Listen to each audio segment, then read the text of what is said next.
quand on est à la fin du contrat à durée déterminée, en clair, quand on est licencié, la question de saisir ou pas les prud'hommes se pose. Et elle se pose, en fait, pour même pas 1% des salariés, puisqu'on sait que sur les 18 à 19 millions de salariés, il y avait environ 180 000 demandes de saisie des prud'hommes par an.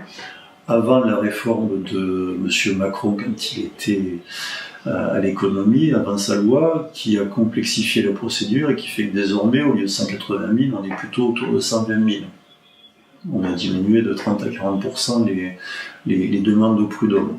Voilà. Donc il y a très peu déjà de gens qui saisissent les prud'hommes. Mais par contre, le fait qu'ils puissent le faire, c'est quasiment le seul moyen de pression qu'ont les salariés à l'intérieur de l'entreprise, quand ils sont dans l'entreprise, pour faire en sorte que les patrons leur payent correctement les heures sup, les repos, etc.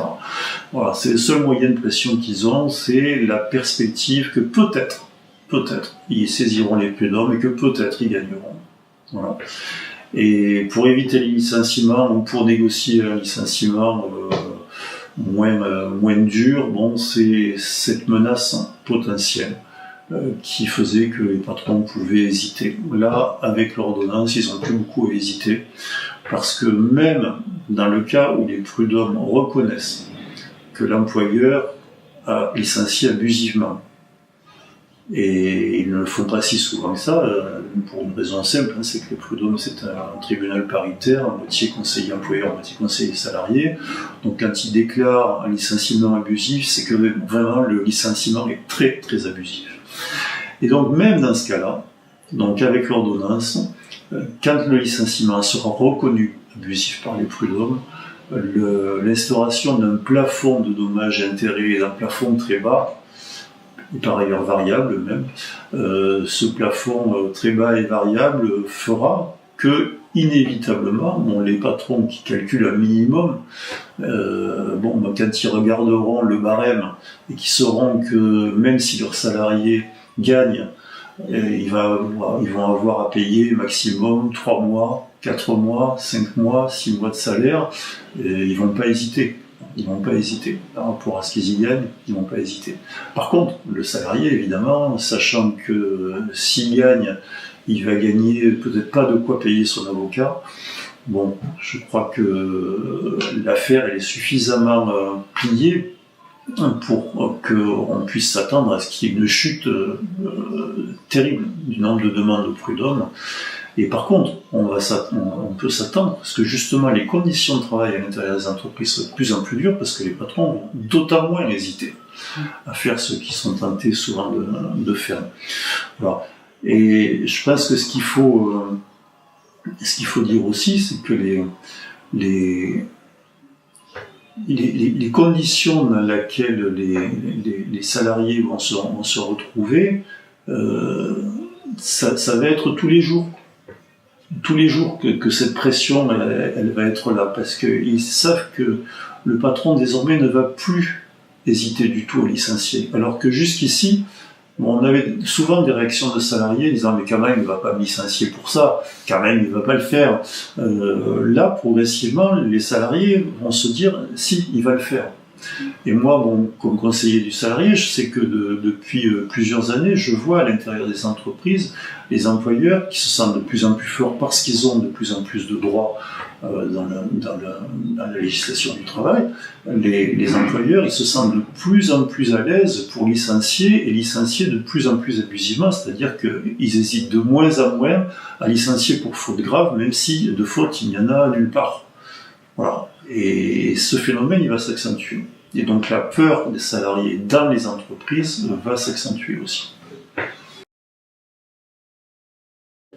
Alors justement, par rapport à la peur des salariés dans l'entreprise, pour faire valoir leurs droits, la question qui se pose, c'est sur qui ils peuvent compter.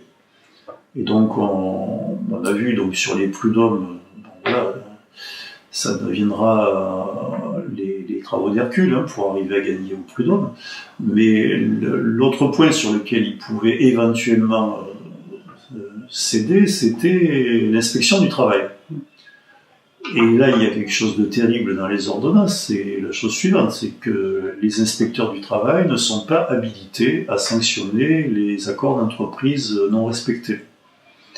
Ils sont habilités à sanctionner les connaissances de la loi, le non-respect du code du travail. Ils sont habilités à sanctionner, même s'ils le font quasiment jamais, les salaires conventionnels minima, hiérarchiques, non respectés, à condition que cet accord ait été étendu. Voilà, donc c'est un seul point de la des conventions collectives étendues que peut faire respecter l'inspecteur du travail, au moins en théorie. Voilà. Par contre, sur les accords d'entreprise, il n'y a rien. Et comme tout va passer par accord d'entreprise, les inspecteurs du travail n'auront plus aucun moyen de faire respecter quoi que ce soit dans les entreprises.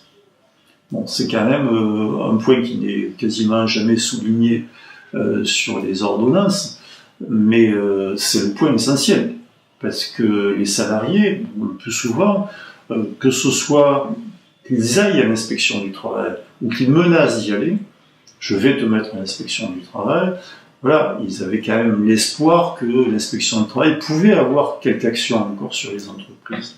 Là, avec les accords d'entreprise, les inspecteurs du travail vont être complètement démunis.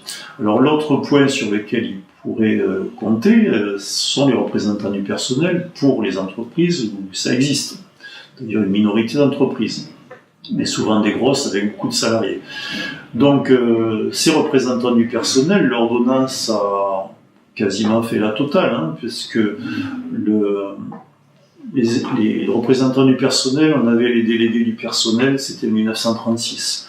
On avait les comités d'entreprise, c'est 1945.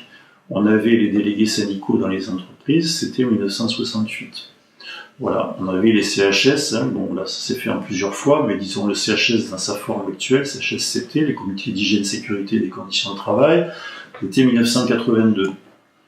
Voilà, donc ces trois institutions, donc délégués du personnel, comité d'entreprise, CHSCT, et je pourrais rajouter délégués syndicaux. Donc l'ordonnance, en fait, elle fusionne les trois premières, délégués du personnel, comité d'entreprise, CHSCT. Voilà. Ça veut dire qu'en clair qu'il n'y aura plus de CHSCT. Voilà, déjà.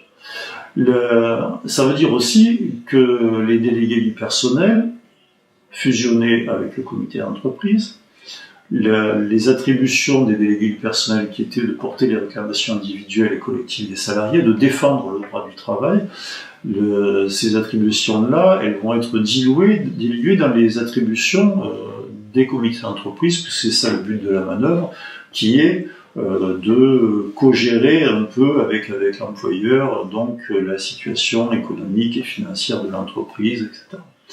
Et là, bon, on peut dire que, pour résumer un peu la manœuvre qui consiste à diluer les attributions des représentants du personnel, le titre qui, dans le Code du travail, va définir ce qu'elle va faire, donc ce nouveau comité unique, comité social et économique, c'est comme ça qu'il l'appelle. Ce comité social et économique, cette instance unique, son rôle va être, c'est écrit comme ça, de s'associer aux décisions de l'employeur.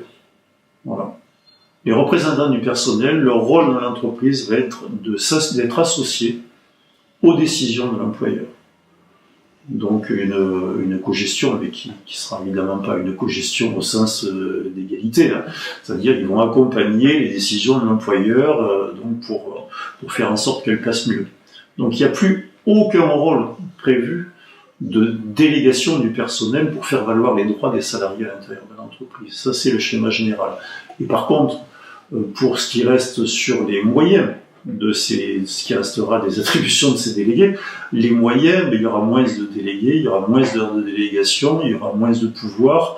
Donc, juste un point, les suppléants, par exemple, les suppléants ne pourront plus assister aux réunions du comité. Alors, jusqu'ici, ils pouvaient y assister. Voilà, c'est un petit point de détail, mais qui montre bien que, parce qu'il y en a des dizaines de détails comme ça qui ont été pris dans cette ordonnance, pour faire en sorte que les représentants du personnel n'aient plus aucun moyen et qui soient par contre étroitement contrôlés dans leur expression, pour faire en sorte qu'au bout du bout, les salariés ne puissent absolument plus compter sur ces représentants du personnel.